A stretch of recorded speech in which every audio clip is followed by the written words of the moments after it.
Vincent Giré, bonjour. Bonjour. Merci de répondre à cette question qui préoccupe beaucoup d'acteurs des médias, et pas seulement d'ailleurs. Les fake news sont devenus un phénomène préoccupant. Pour quelles raisons faut-il faire face et comment, surtout, quelle méthode mettre en avant? Alors d'abord, il y a un contexte. Le contexte, c'est que nous vivons un moment tout à fait singulier de l'histoire même de l'information.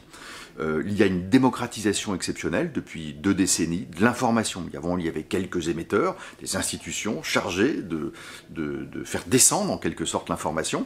Et puis aujourd'hui, chacun d'entre nous est un émetteur potentiel d'information. Les marques, les entreprises, les individus, vous, moi, nous partageons des informations, des photos, des vidéos. Nous pouvons être témoins, nous avons besoin de nous engager, de parler, de nous exprimer. C'est bien évidemment une démocratisation, une libéralisation de l'information tout à fait exceptionnelle. Mais en même temps que ce mouvement s'est développé en parallèle une énorme crise de défiance qui existait sans doute auparavant, mais là a pris une dimension réelle, qui fait qu'aujourd'hui, les fake news, les approximations, les intox, les ignorances aussi, les complots, quand il peut y en avoir, ou l'esprit de complot, plus exactement, eh bien, se développe à très grande échelle. Une mauvaise information circule plus vite aujourd'hui qu'une information vérifiée, certifiée. Oui, il y a des défiances et des manipulations organisées parfois. Oui, tout à fait. Il y a bien évidemment des choses qui tiennent de la simple ignorance, et puis il y a des choses qui sont propagées, qui sont faites pour nous tromper, qui sont construites alors par parfois des États, parfois des petits groupes, parfois des lobbies, parfois voilà. Il y a un marché de l'information aujourd'hui, et bien évidemment, quel est le rôle d'un média attaché, d'un média de service public attaché à l'information, à la véracité de l'information comme le nôtre? Eh bien, nous devons essayer, face à cette crise de confiance, de reconstituer des digues de confiance, pour le coup, aujourd'hui. Et nous devons être un tiers de confiance et essayer de le prouver, de le montrer, de le propager, de le faire comprendre, de toucher nos publics, tous les publics, y compris la jeunesse, qui est particulièrement vulnérable aux fake news et aux intox, aux manipulations.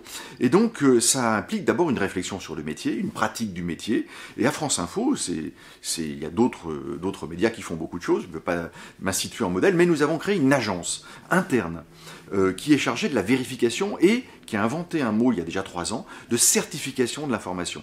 Ça signifie quoi? Ça signifie qu'il n'y a pas de conditionnel sur nos antennes, que nous retenons une information tant que nous n'avons pas une double vérification, 2 sources supplémentaires qui nous confirment telle ou telle information, etc. On ne fait pas ça pour toutes les informations, bien évidemment, mais pour un certain nombre d'informations qui sont sensibles, qui tiennent à de l'actualité très chaude en plus, qui arrivent dans l'actualité, où nous avons besoin de prendre notre temps de vérification, de certification de l'information. Ça, c'est ce que nous développons à l'échelle de France Info, avec toute une imbrication assez sophistiquée, le service police-justice pour un certain nombre de sujets importants, et puis bien évidemment tous les experts de la rédaction, et au-delà des rédactions de Radio France. Nous avons un bras, en fait, un prolongement de la rédaction de France Info qui nous permet d'aller chercher d'autres sources, d'autres compétences pour vérifier au plus vite un certain nombre d'informations et produire nous-mêmes, nous avons une cellule d'investigation, des informations, bien évidemment, sur des sujets qui nous intéressent et qui méritent de l'enquête spécifique. Ça, c'est le premier étage, si vous voulez. C'est ce qui fonctionne aujourd'hui. Nous avons un deuxième étage, je crois, à construire, qui n'est pas facile, qui est celui de la certification de l'expertise. Aujourd'hui, tout le monde s'improvise expert. Et tout le monde n'est pas labellisé comme véritablement étant un expert crédible. Alors c'est quoi un expert crédible? Bien, d'abord, c'est un expert qui est reconnu par ses pairs, qui a une crédibilité, si possible internationale, qui publie dans des revues scientifiques certifiées en quelque sorte, reconnues par ses pairs. Et donc nous devons essayer de construire pour un média d'information chaude comme France Info un réseau d'expertise qui nous met en contact avec des experts qui sont tout simplement les meilleurs dont nous disposons aujourd'hui.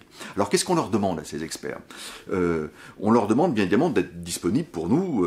J'ai lancé un appel en quelque sorte en disant mais peut-être qu'il faudrait créer un jour un conseil scientifique. Il y a tellement de sujets qui touchent en plus à des questions scientifiques. Dans l'alimentation, dans l'environnement, dans le climat, dans l'énergie. Tous les jours, dans l'actualité, il y a des sujets qui touchent et qui ont une résonance sur des questions scientifiques. Donc nous devons essayer de dire plusieurs choses en fait. Alors par exemple, vous voyez, je prends un exemple, celui des vaccins. Les vaccins, c'est un sujet extrêmement préoccupant parce qu'il y a un acquis de la connaissance sur les vaccins. Et voilà, il y a quelques grandes dates, Pasteur, etc., bon, qui montrent combien les vaccins ont eu un impact totalement positif sur nos sociétés, sur notre développement. Mais aujourd'hui, les vaccins, dans l'opinion, c'est 50-50. Les uns disent « Ah, les vaccins, c'est bien, oui ». Et puis l'autre partie dit « Ah non, mais il y a quand même beaucoup d'effets indésirables, et puis est-ce bien nécessaire de se vacciner, etc. » Il y a même un mouvement anti-vaccin, et la France la défiance touche la science elle-même. Exactement. Et il y a, les chercheurs disent qu'aujourd'hui, il y a un risque cognitif.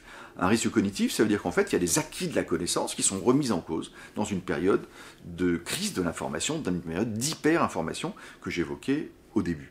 Et donc, comment reconstruire la confiance? Vous voyez que dans l'expertise, ça passe aussi par ça.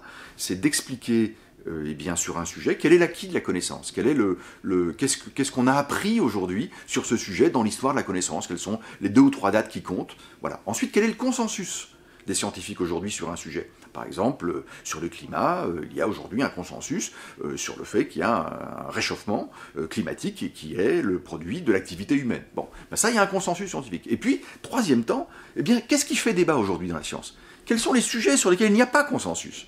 Précisément parce que la science est toujours en développement, en recherche. Il y a des vérités d'aujourd'hui, il y a des vérités qui sont en train de s'élaborer, construire sur des nouveaux sujets qui arrivent. Et on apprend toujours, c'est l'histoire de la connaissance. Et bien précisément de reconnaître à la fois l'acquis de la connaissance, ce qui fait consensus, et ce qui fait débat, ou ce qui fait doute dans la connaissance, ça c'est extrêmement important. Vous voyez, c'est en prenant ces 3 fils-là qu'on est aussi capable de reconstruire de la confiance dans l'expertise. Vincent Giré, merci beaucoup.